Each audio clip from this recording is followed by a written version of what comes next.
फरवरी के इस पावन महीने में उस परमात्मा ने हमारे जीवन में क्या लिख रखा है, इसे ही हम जानने और समझने के लिए आप और हम यहाँ पर एकत्रित हुए हैं। जानिएगा ये फरवरी का महीना किस प्रकार से आपके जीवन में सफलता कारक, उन्नति कारक सिद्ध होगा, इसकी पुष्टि ही हम इस वीडियो के माध्यम से करने वाले हैं। साथ ही साथ आपको बताएंगे वो कौन सी तारीख होंगी जो आपके लिए सफलता कारक और साथ ही साथ उन्नति कारक होगी, और कौन सी वो तारीख होंगी जिसमें हमें सतर्क रहने की आवश्यकता होगी। सभी वृश्चिक राशि के भाई बहनों का सादर अभिवादन है। प्रारंभ करते हैं सीधे इस खास कार्यक्रम को, फरवरी सन 2024 के इस महीने के राशिफल को। सबसे पहले हम समझते हैं उन तारीख को जिस तारीख में आपके अपने राशि के अधिपति मंगल देवता उच्च के हो जाएंगे। जैसे ही 5 फरवरी का डेट आएगा, आपके राशि के स्वामी मंगल उच्च के हो जाएंगे, अर्थात ये पहुंच जाएंगे पराक्रम भाव पर। पराक्रम भाव पर ये जैसे ही पहुंचते हैं, पहले से यहाँ पर सूर्य, बुध और मंगल एक संग उपस्थित हो जाएंगे, अर्थात तीन ग्रहों की युति, त्रिग्रही योग का एक शुभ प्रभाव आपके साहस, आपके पराक्रम भाव पर रहेगा। इस समय पर सबसे अधिक जो प्रभाव यही होगा कि आपके अंदर साहस की अभिवृद्धि होगी। अर्थात इस समय पर क्योंकि धन के स्वामी भी देवगुरु बृहस्पति बनते हैं, जो अभी मार्गीय स्थिति में चल रहे हैं, किसी धन की नियोजना आप योजना बना रहे हैं, नियोजन बना रहे हैं, उसकी पुष्टि भी आपको इसी सन 2024 के फरवरी महीने में देखने को मिलेगी।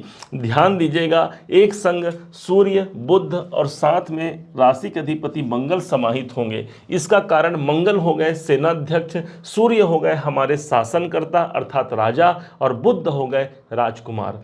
3 ग्रहों का प्रभाव जब इस भाव पर, पराक्रम पर होगा, इन तीनों ग्रह की दृष्टि पड़ेगी आपके भाग्य भाव पर, अर्थात भाग्य की जागृति के दृष्टिकोण से ये महीना एक विशेष महीना आपके लिए सिद्ध होगा।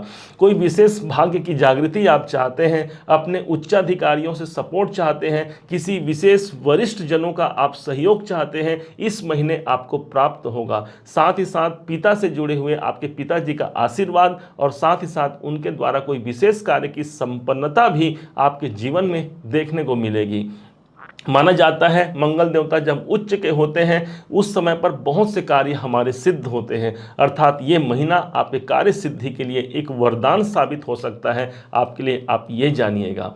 अब समझते हैं भगवान सूर्य को। सूर्य देवता 13 फरवरी तक आपके जीवन में ठीक तीसरे घर पर विद्यमान होंगे, जहां पर 3 ग्रही का योग बना है। जैसे ही 13 फरवरी के 3:43 दोपहर का समय आता है, यही सूर्य भगवान एक घर आगे बढ़ जाएंगे और यहां पर पहले से भगवान शनिदेव विद्यमान हैं। पिता पुत्र का संयोग हो जाएगा चतुर्थ भाव पर, जिसके कारण से शांति का एक माहौल प्राप्त होगा। इस महीने विशेष कोई शांति आपको प्राप्त होगी। मानसिक अशांति से यदि हम त्रस्त हैं तो सूर्य की किरण आ गई है। जब भगवान सूर्य नारायण सारे जगत को प्रकाशित कर सकते हैं, तो क्या हमारे जीवन में सुख भाव पर आकर के हमारे सुख को प्रकाशित नहीं करेंगे?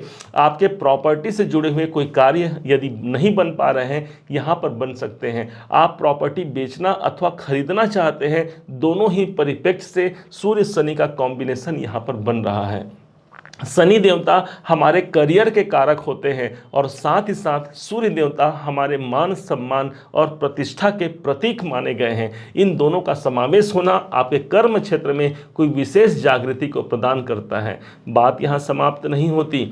इसमें होगा क्या, जैसे ही 20 फरवरी का डेट आता है, बुध जो कि ग्रहों के राजकुमार हैं, इनका आगमन भी ठीक आपके चतुर्थ भाव को प्रभावी बना देगा।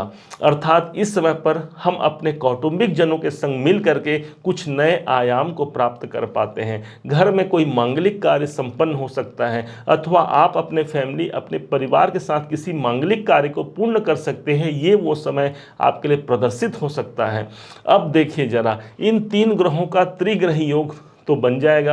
अब इनकी दृष्टि कहाँ चली गई? इनकी दृष्टि चली गई सीधे आपके 10वें भाव पर, जो कि आपका कर्म क्षेत्र है।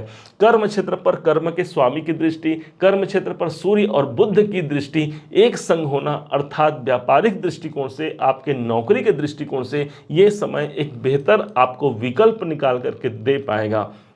सूर्य जिस भाव को देखते हैं एक मरकरी लाइट के बराबर इनके पास फोकस होता है, एक प्रकाश होता है। जब इनका प्रकाश आपके कैरियर पर पड़ेगा तो कैरियर में जागृति आएगी। कोई मान सम्मान की प्राप्ति कराना चाहते हैं, अनुकूल समय है। कोई कार्य हमारा गवर्नमेंट से नहीं बन पा रहा है, यहाँ पर बनने की उम्मीद बनती है। काम धाम के सिलसिले में ये सूर्य बुध शनि की युति एक विशेष जागृति को प्रदान करेगा, आप ऐसा जानिएगा। अब समझते हैं देवगुरु बृहस्पति को। देवगुरु बृहस्पति वो ग्रह बनते हैं जो आपके लिए परम योग कारक बनते हैं, क्योंकि वृश्चिक राशि से ये धनेश भी हैं, साथ ही साथ पंचमेश भी हैं, और ये अब मार्गी अवस्था में आ गए हैं और बैठे कहाँ हैं, आपके छठे भाव में। ध्यान दीजिएगा, ये स्थान दूसरा स्थान धन का होता है, जहाँ ये बैठे हैं वो स्थान प्राप्ति का होता है। अर्थात धन प्राप्ति के परिप्रेक्ष्य से न कि मात्र ये फरवरी का महीना, बल्कि फरवरी, मार्च और अप्रैल का महीना भी आपके समर्थन में होगा। किसी विशेष धन की जागृति आप करा सकते हैं इस समय पर। यही स्थान आपके रोग, ऋण और शत्रुओं का होता है। यदि शरीर में कोई तकलीफ है तो याद रखेंगे देवगुरु बृहस्पति के पास वो गंगा जल है जो हमारे बड़े से बड़े तकलीफ को दूर करा जाए। यदि हम कर्जों से परेशान हैं, कोर्ट केस संबंधी कार्य चल रहे हैं, क्योंकि छठा भाव इन्हीं सब चीज़ों का है, तो वहाँ से कहीं न कहीं हमें इन 3 महीनों में कोई विशेष जागृति की प्राप्ति देवगुरु बृहस्पति आपको करा जाएंगे। हाँ, यहाँ पर एक चीज़ ध्यान देने की आवश्यकता होगी, क्योंकि ये आपके पंचमेश भी हैं, इसलिए संतान संबंधी कोई चिंता बन सकती है इन 3 महीनों में।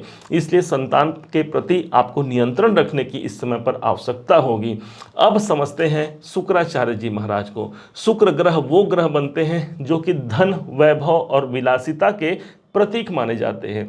यही शुक्राचार्य जी महाराज 12 फरवरी से 7 मार्च तक मकर राशि में उपस्थित होंगे, अर्थात वृश्चिक राशि से ठीक तीसरे घर पर शुक्र और सूर्य, मंगल, बुध की युति आपको देखने को मिलेगी 12 और 13 फरवरी को।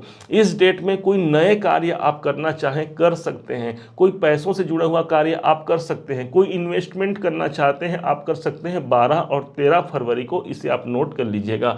यही शुक्रदेव आपके जीवन में सप्तमेश भी बनते हैं, अर्थात 12 और 13 तारीख को बिजनेस से जुड़े हुए कोई बड़े कार्य बन सकते हैं। आपके नौकरी से जुड़े हुए कोई आपको इनविटेशन आ सकता है, या कहीं पर आपने पत्र लिखा है उस डेट में वहां पर प्राप्ति की संभावना बन सकती है, या फिर आप कहीं तैयारी कर रहे हैं कोई आप लेटर लिखने की, 12 और 13 का आप समर्थन ले सकते हैं। अब समझते हैं शनि देवता को। शनि देवता वो ग्रह बनते हैं जो कि आपके पराक्रमेश और सुखेश होकर के आपको अढ़ैया का प्रभाव भी प्रदान कर रहे हैं। परंतु आप सब जानते हैं, हमने बार बार इस चीज़ को पहले के वीडियो में आपको बताया है कि शनि देवता हमारे कर्म के कारक हैं। डरना तो उन्हें है जो गलत कार्य करते हैं, डरना तो उन्हें है जो दूसरों को यातना देते हैं। आप तो भाई वृश्चिक राशि के हैं, आपके राशि के अधिपति ही मंगल बनते हैं, अर्थात सेनापति की भांति सदैव साहस और परिश्रम के बल पर अपने जीवन को और दूसरों के जीवन को सदैव उन्नत रखना ही आपका एक श्रेय होता है आपके जीवन का। और इसी कारण से शनि देवता माना कि 7.5 में कुछ अशांति प्रदान करेंगे, लेकिन इन शनि को नियंत्रण में प्रदान करने के लिए, नियंत्रण में रखने के लिए सूर्य देवता भी आपके ठीक 13 फरवरी के बाद उपस्थित होंगे, अर्थात अढ़ैया का प्रभाव आपके जीवन में इस फरवरी के महीने में अधिक प्रभावी नहीं रहेगा। अब समझते हैं राहु और केतु को। एक ऐसे ग्रह हैं राहु केतु दोनों छाया ग्रह माने गए हैं, और इनकी जो उपस्थिति है, केतु देवता आपके इनकम भाव पर हैं, तो वहीं पर राहु देवता आपके पंचम भाव पर, मन मस्तिष्क के भाव पर उपस्थित हैं। राहु देवता को कहा गया है भय के कारक हैं और भ्रम के कारक हैं। हमारे अंदर यदि कोई भय और भ्रम है तो समझिए वो एकमात्र छाया है। राहु के पास वो ज्ञान है जो किसी ग्रह के पास नहीं है, राहु वो बौछार है जो किसी के पास नहीं है, क्योंकि राहु एक ऐसा ग्रह है, सबसे बड़ा रहस्यमय ग्रह होने के कारण आपके अंदर ऐसी ऐसी मानसिक आपको कार्य प्रदान करेगा, ऐसा ऐसा आप निर्णय ले सकते हैं। और ये मात्र इस फरवरी के महीने में ही नहीं, अभी आगामी 1 साल तक कि ये राहु आपके पंचम भाव पर रहेंगे, इसलिए एक नियोजन आप बना सकते हैं कि योजना बना सकते हैं अपने जीवन को बेहतर बनाने के लिए। हमारा प्रयास यही रहता, प्रत्येक ग्रहों के द्वारा आपको कैसे लाभ दिला पाएं, ये हमारा सबसे अधिक प्रयास होता है। और यही है राहु जो आपके पंचम भाव पर है। माना कि कुछ अशांतियां बनी हुई हैं, लेकिन उसके बाद भी बाकी ग्रहों का सपोर्ट मिल करके हमें वहां पर बल प्रदान करता है। सबसे बड़ी बात तो ये हो गई, जो आपके चंद्रमा है, जो भाग्य के कारक माने गए हैं, जो भाग्य के स्वामी होते हैं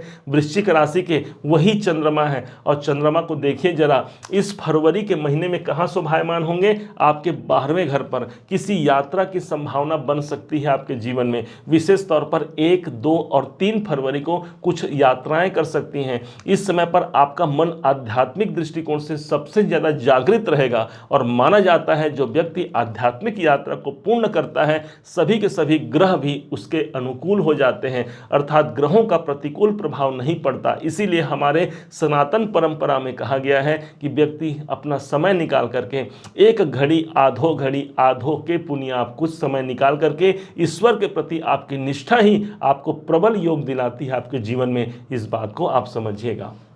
इसी बीच में होगा क्या, जैसे ही 10 फरवरी से 18 फरवरी का डेट आएगा, गुप्त नवरात्रि का शुभ संयोग प्रारंभ हो जाएगा। माना जाता है माघ के शुक्ल पक्ष के प्रतिपदा से नवमी पर्यंत यह गुप्त नवरात्रि पड़ती है, और जो इत्तेफाक से इस फरवरी के महीने में आपके अपने राशि पर सबसे अधिक प्रभावी होगा। इस समय पर मातेश्वरी का ध्यान सुमिरन कीजिए, उनकी पूजा अर्चना कीजिए, वहाँ से आपको बहुत अच्छे कार्य आपके बन पाएंगे।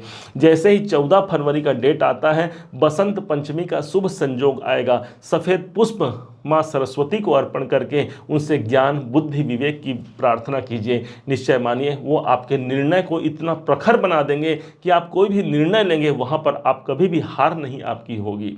इसके बाद अब हम समझते हैं उन तारीखों को, जो तारीख आपके लिए बेहद शुभ और सफलता कारक होंगी। ध्यान से समझिएगा। शुभ तारीखें होंगी 4 फरवरी, 5 फरवरी, 8, 9, 26, 27 और 28 तारीख आपके लिए सफलता कारक और उन्नति कारक होगा। इन तारीखों में यदि कोई आवश्यक कार्य करना है तो बेधड़क आप कर सकते हैं। अपने ईश्वर की कृपा लेते हुए, अपने कार्य के प्रति निष्ठा रखते हुए आप इस कार्य को कीजिए। इन तारीखों में आपके संपन्न होंगे। परंतु कुछ तारीख ऐसी हैं जिसमें आपको सतर्क रहने की आवश्यकता होगी, जिसमें से है 2 फरवरी, 3 फरवरी, 11, 12, 18, 19, 20 और 29 तारीख आपको सतर्क रहने की आवश्यकता रहेगी। यदि इन तारीखों में भी कोई आवश्यक कार्य करना पड़े तो अपने इष्ट देव को सुमिरन करके, अपने गुरुवर का आशीर्वाद लेकर के आप अपने कार्य को कीजिए। निर्विघ्नता पूर्वक संपन्न होगा। भगवान गणनायक आपके जीवन को सदैव उन्नत बना करके रखें। ये फरवरी का महीना आपके लिए भाग्योन्नति कारक हो, यही हमारे तरफ से आप सभी को बहुत बहुत शुभकामनाएं हैं। यदि आपको मेरे समझाने का यह प्रयास सार्थक लगा हो, यदि आपको मेरे समझाने का यह तरीका सार्थक लगा हो, तो हर बार की भांति इस बार भी अपना प्यार भरा लाइक और कमेंट करना कभी मत भूलिएगा। और हाँ, यदि अभी तक आपने चैनल को सब्सक्राइब नहीं किया है, सब्सक्राइब भी कीजिएगा। पुनः एक बार फिर आप सभी का दिवस बहुत मंगलमय हो, इन्हीं शुभकामनाओं के साथ। जय श्री राम।